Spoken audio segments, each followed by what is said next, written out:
Hey, welcome back to Faculty Spotlights. My name is Dr. Anna Belmonte. I am the Division Chair for Forensic Psychology here at the Chicago School. Today, I am joined by Dr. Dina Glaser, our Director of Clinical Training for the online Forensic Psychology Department.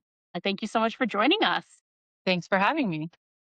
Well, to kick us off, could you share a bit about your background and what brought you to the Chicago School?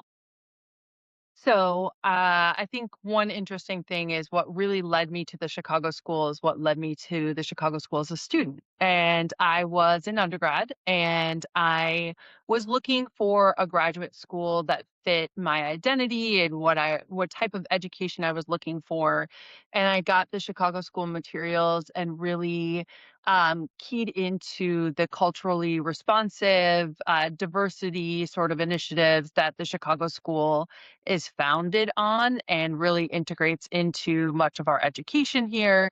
And that's what drew me in as a student and how I sort of landed at the Chicago School in the first place. And then I went off, I really sort of honed in on my career as a university counseling center psychologist, trained in those settings in the Chicagoland area. And then I did my residency at James Madison University, the University of Michigan, and then I got a psychologist position at the University of Central Florida, which at the time was the second largest university in the nation after Arizona State. So it went from a commuter school to like a really well developed university environment, and I loved that work.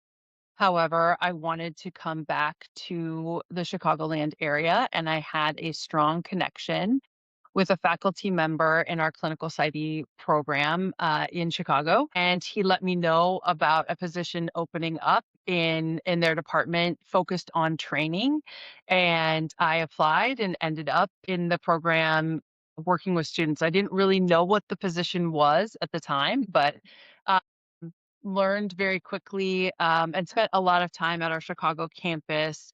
Uh, Working in that program and then ultimately becoming the campus director and starting our Office of Continuing Education and things like that. And so that's how I ended up back at the Chicago School. I've been here for 14 years now, which seems like yesterday. The time does Yeah. fly very Yeah. fast here at the Chicago School. So I hear obviously you had an interest in college counseling and then into training. Can you tell us a little bit more about what areas of teaching or research and or practice that you are most interested in? So I think, I started out again in university counseling centers. I worked in eating disorder treatment. I was the chair of the eating disorder treatment team. I sat on it at many universities, and then I was the chair at the University of Central Florida.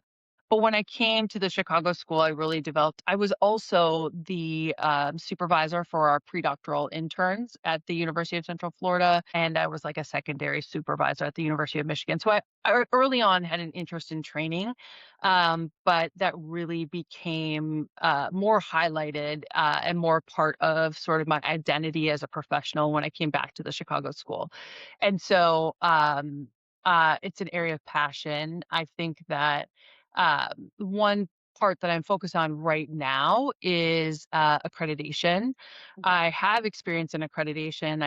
I was the director of clinical training for the Chicago Schools Internship Consortium in Chicago and led that program to successfully become accredited in 2017. And so I have had experience with it. I like that process. I find it interesting. I like the data aspects of it, but I also like improving how we're doing things for our students. And I also am really passionate about making a student's education valuable to them post graduation and making them competitive in the marketplace. And so I'm really interested in that for our program now and looking at our opportunities that we have there. And you've talked a little bit about this in terms of students and your impact in students. Maybe you could share a little bit more, but also tell us more about how you see your work impacting the community as well as students. Yeah. So I think training ultimately revolves around community engagement, right? Like community relationships, community partnerships.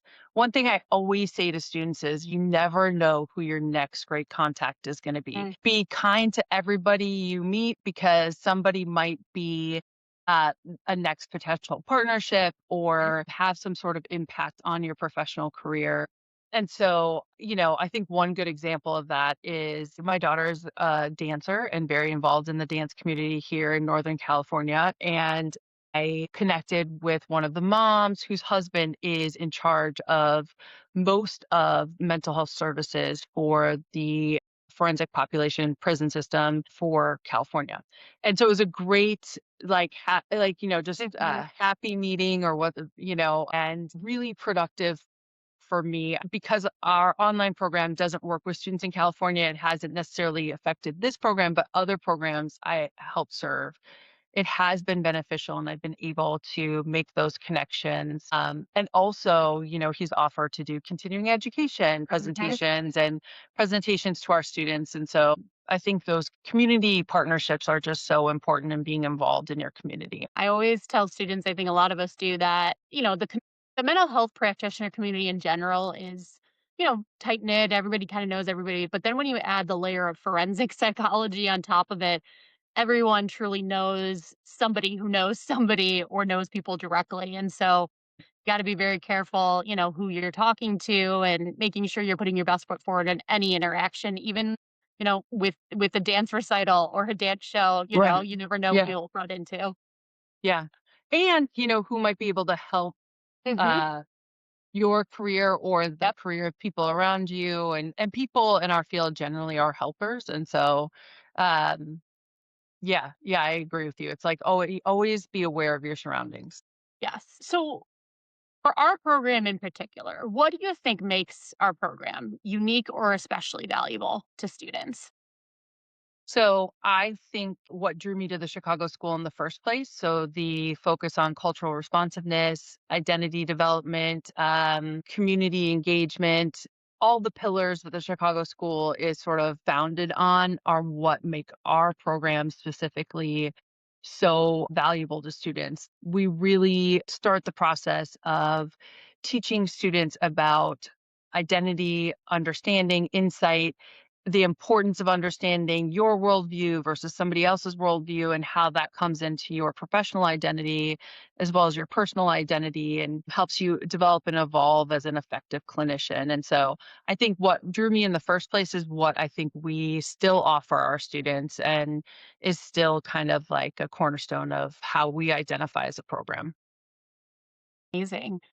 Okay, so last but not least, could you give some advice to current or prospective students who would come to our school or may end up in our field at some point? Yeah, I mean, this is very in line with what I do, but the perfect training site does not exist. And I was thinking about this question earlier, and I was like, well, it doesn't. I had a pretty amazing residency and a pretty amazing postdoctoral fellowship. Mhm.